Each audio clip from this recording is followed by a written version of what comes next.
कई बार आपने ये लाइन सुनी होगी, कुत्तों का राज है, लेकिन हुबली धारवाड़ में ये महज कहावत नहीं बल्कि लोगों की दिनचर्या का डरावना हिस्सा बन चुकी है। नगर निगम के फैसले कागजों और प्रचार तक ही सीमित नजर आ रहे हैं, लेकिन सड़कों पर आवारा कुत्ते लोगों का जीना मुश्किल कर रहे हैं।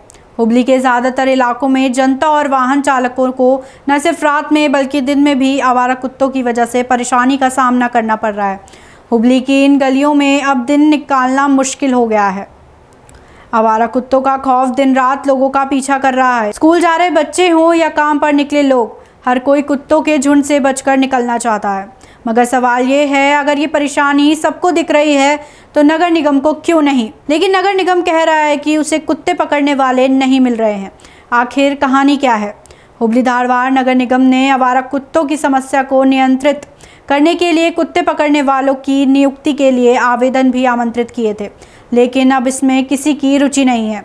इसलिए आवारा कुत्तों की समस्या को नियंत्रित करना मुश्किल हो रहा है। यहाँ आवारा कुत्तों की संख्या 2% है, यानी अनुमानित 30,000 आवारा कुत्ते।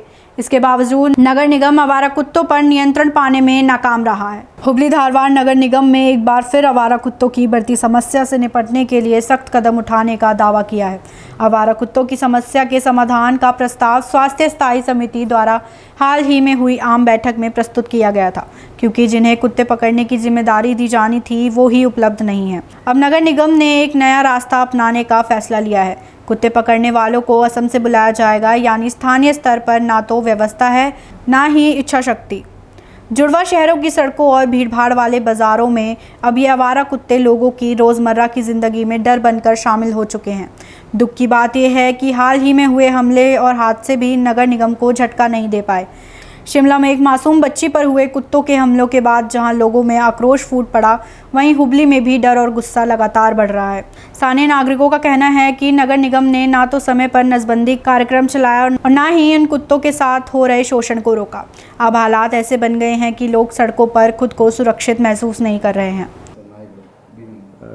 ಬೀದಿ ನಾಯಿಗಳದು ಆ್ಯನಿಮಲ್ ಬರ್ತ್ ಕಂಟ್ರೋಲ್ ಸೆಂಟರ್ ಈಗ HDMC ವ್ಯಾಪ್ತಿಯಲ್ಲಿ ಒಂದೇ ಸೆಂಟರ್ ಇದೆ. ಸೊ ಹುಬ್ಬಳ್ಳಿಯಲ್ಲಿ ಮತ್ತು ಶಿವಳ್ಳಿಯಲ್ಲಿ ಇನ್ನೂ 2 ಸೆಂಟರ್ ಹೆಚ್ಚಿಗೆ ಮಾಡಬೇಕು ಅನ್ನೋದು ಒಂದು ಪ್ರಸ್ತಾವನೆ ಇದೆ. ನಮ್ಮ ಸಾಮಾನ್ಯ ಸಭೆಯಲ್ಲಿ ಇದರ ಬಗ್ಗೆ ಸಾಕಷ್ಟು ಚರ್ಚೆಗಳಾಗಿದೆ.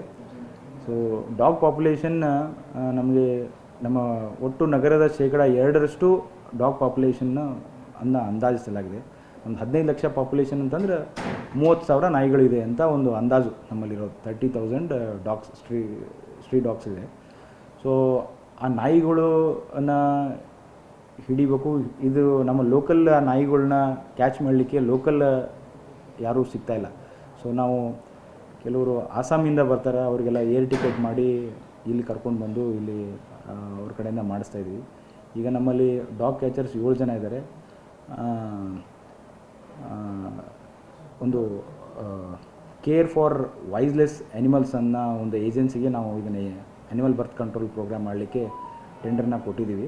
ಅವರು ಒಂದೇ ಸೆಂಟ್ರಲ್ಲಿ ಕೆಲಸ ಮಾಡ್ತಾಯಿದ್ದಾರೆ. ಇನ್ನೂ 2 ಸೆಂಟರ್ನ ನಾವು ಒಂದು ಶಿವಳ್ಳಿಯಲ್ಲಿ ಇನ್ನೊಂದು ಸೆಂಟರ್ ಓಪನ್ ಮಾಡಲಿಕ್ಕೆ ಕೆಲಸ ಪ್ರಾರಂಭ ಇದೆ. ಸೊ ನಿನ್ನೆ ಒಂದು ಇನ್ಸಿಡೆಂಟ್ ಆಗಿದೆ. ಸೊ ಆ ಒಂದು ಹಿನ್ನೆಲೆಯಲ್ಲಿ ನಾವು ಸ್ವಲ್ಪ ಡಾಗ್ ಕ್ಯಾಚರ್ಸ್ನ ಹೆಚ್ಚಿಗೆ ಮಾಡಲಿಕ್ಕೆ ಏಜೆನ್ಸಿಯವರು ಕೂಡ ನಾನು ಡೈರೆಕ್ಷನ್ಸ್ ಕೊಟ್ಟಿದ್ದೀನಿ. ಅಲ್ಲಿ ನಮ್ಮ ಡಾಗ್ ಕ್ಯಾಚರ್ಸ್ ಸಿಗ್ತಾಯಿಲ್ಲ, ಅದು ಸ್ವಲ್ಪ ಕಷ್ಟದ ಕೆಲಸ. ಇಲ್ಲಿ ಲೋಕಲಾಗಿಯೂ ಆ ಡಾಗ್ ಕ್ಯಾಚ್ ಮಾಡೋರು ಸಿಗೋದು ಕಷ್ಟ.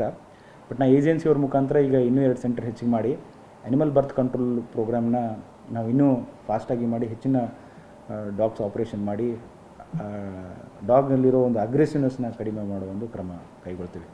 2023-24 ಬಜೆಟ್ನ ಹಣಕಾಸು ಏನಿದೆ ಸರ್?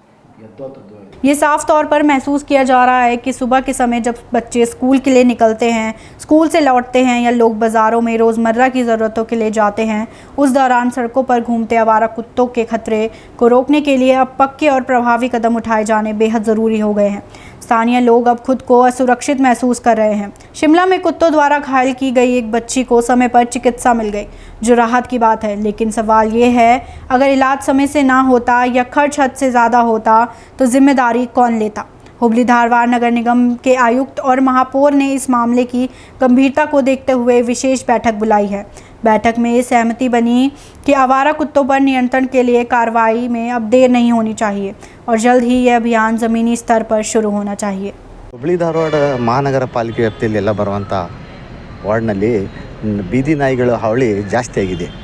ಯಾಕಂದರೆ ಇತ್ತಿತ್ತಲಾಗೆ ಶಾಲೆ ಮಕ್ಕಳು ಸ್ಕೂಲಿಂದ ಬಿಡೋ ಟೈಮ್ನಲ್ಲಿ ಆಮೇಲೆ ಸ್ಕೂಲ್ಗೆ ಹೋಗೋ ಟೈಮ್ನಲ್ಲಿ ಬೀದಿ ನಾಯಿಗಳನ್ನು ಅಟ್ಯಾಕ್ ಮಾಡ್ತಾಯಿದ್ದಾರೆ. ಅವೆಲ್ಲ ಏನಾಗಿದೆ ಒಂಥರ ಪಾಲಿಕೆಯವರು ಸ್ವಲ್ಪ ಜವಾಬ್ದಾರಿ ಅಂತ ತಗೊಂಡು ಮೇಯರ್ ಆಗ್ಬೋದು, ಉಪಮೇಯರ್ ಆಗೋದು ಈಗ ಹೊಸದಾಗಿ ಆಗಿದ್ದಾರೆ ಮಹಾನಗರ ಪಾಲಿಕೆಯವರು. ಅವರು ಸ್ವಲ್ಪ ಅದ್ರ ಬಗ್ಗೆ ಜಾಸ್ತಿ ಕಾಳಜಿಯನ್ನು ವಹಿಸಿ ಜವಾಬ್ದಾರಿಯನ್ನು ತೊಗೊಂಡು ಆ ಬೀದಿ ನಾಯಿಗಳನ್ನು ಏನಾದರೂ ಒಂದು ವ್ಯವಸ್ಥೆ ಅದು ಹಿಡಿಯುವಂಥದ್ದು ವ್ಯವಸ್ಥೆ ಮಾಡಬೇಕು.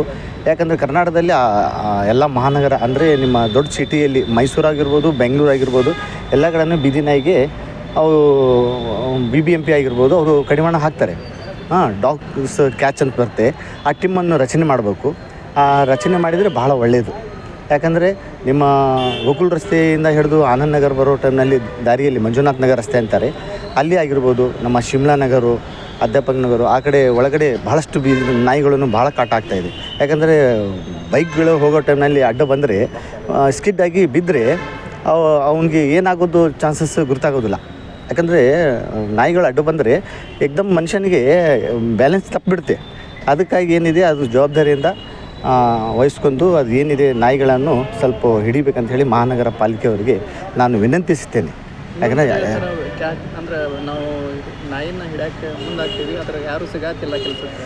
ಅದು ಮಹಾನಗರ ಪಾಲಿಕೆಯವರು ವಿಚಾರ ಮಾಡ್ಬೇಕು. ಯಾಕಂದರೆ ರಾಜ್ಯ ಸರ್ಕಾರಕ್ಕೆ ನೀವು ಮನವಿ ಮಾಡಿರಿ, ಮುಂದೆ ಯಾಕೆ ಇದಾಗೋದಿಲ್ಲ ಇದ್ರ ಬಗ್ಗೆ ಹೆಚ್ಚಿಗೆ ಗಮನ ವಹಿಸಿ. ಅಲ್ಲಿ ಯಾಕೆ ನೀವು ಡಾಗ್ ಸ್ಪಾಟ್ ಅಂತ ಅವು ಹಿಡಿತಾರಲ್ಲ ಅವೆಲ್ಲ ನಿಮ್ಮ ಇದು ಮಾಡಿರಿ ಅದ್ರ ಬಗ್ಗೆ ಜಾಸ್ತಿ. ಇನ್ನೊಂದು ವಿಚಾರ ಹೇಳಬೇಕಾದ್ರೆ ಈಗ ದೊಡ್ಡ ಮಹಾನಗರಲ್ಲಿ ಮಾಡ್ತಾರೆ, ಈಗ ಬೆಂಗಳೂರಲ್ಲಿ ಮಾಡ್ತಾರೆ ಅಂದಮೇಲೆ ಅದ್ರ ಬಗ್ಗೆ ನೀವು ವಿಚಾರ ಮಾಡಿ ಅದು ಹುಬ್ಳಿ ಧಾರವಾಡಕ್ಕೂ ತೊಗೊಂಬಂದು ನೀವು ಪ್ರಾಣಿಗಳಿಗೆ ಏನು ಗುರುತಾ ಅವು ತೊಗೊಂಡು ಹೋಗಿನೂ ನೀವು ಅದಕ್ಕೆ ಸಾಗಾಣಿಕೆ ಮಾಡೋದು ಅದೆಲ್ಲ ವ್ಯವಸ್ಥೆ ಸರ್ಕಾರದಲ್ಲಿ ಎಲ್ಲ ಇದೆ. ಅದು ನೀವು ಅದು ವ್ಯವಸ್ಥೆ ಮಾಡಿ ಅಂಥೇಳಿ ನಾನು ಪಾಲಿಕೆಯವರಿಂದ ವಿನಂತಿಸ್ತೇನೆ. ಮೊಹಮ್ಮದ್ ರಫೀಕ್ ನದಾಫ್ ಅಂತ ಹೇಳಿ. ಘಟನೆ ಆಯಿತು, ಸಣ್ಣ ಮಗಳಿಗೆ ಏನಂತ ಏನು ಹುಬ್ಬಳ್ಳಿ ಧಾರವಾಡ ಮಹಾನಗರದಲ್ಲಿ ವ್ಯಾಪ್ತಿಯಲ್ಲಿ ಬೀದಿ ನಾಯಿಗಳ ಹಾವಳಿ ಹೆಚ್ಚಾಗಿರತಕ್ಕಂಥದ್ದು ನೀವು ನೋಡ್ತಾ ಇದ್ದೀವಿ.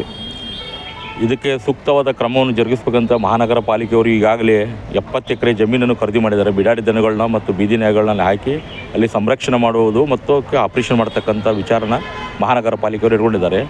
ಅದಕ್ಕೆ ಸಂಬಂಧಪಟ್ಟ ಹಾಗೆ ಅದನ್ನು ಟೆಂಡರ್ ಕರೆದು ಅದನ್ನು ಬೀದಿ ನಾಯಿಗಳು ಹಿಡಿದು ಅಲ್ಲಿ ಸಾಗಿಸುವಂಥ ಕೆಲಸನ ಮಾಡಬೇಕಾದಂಥ ಮಹಾನಗರ ಪಾಲಿಕೆ ಕಣ್ಣಿದ್ದು ಮತ್ತು ಕಿವಿ ಇದ್ದು ಎರಡೂ ಕಿವುಡಾಗಿ ಕುಂತಾರವರು.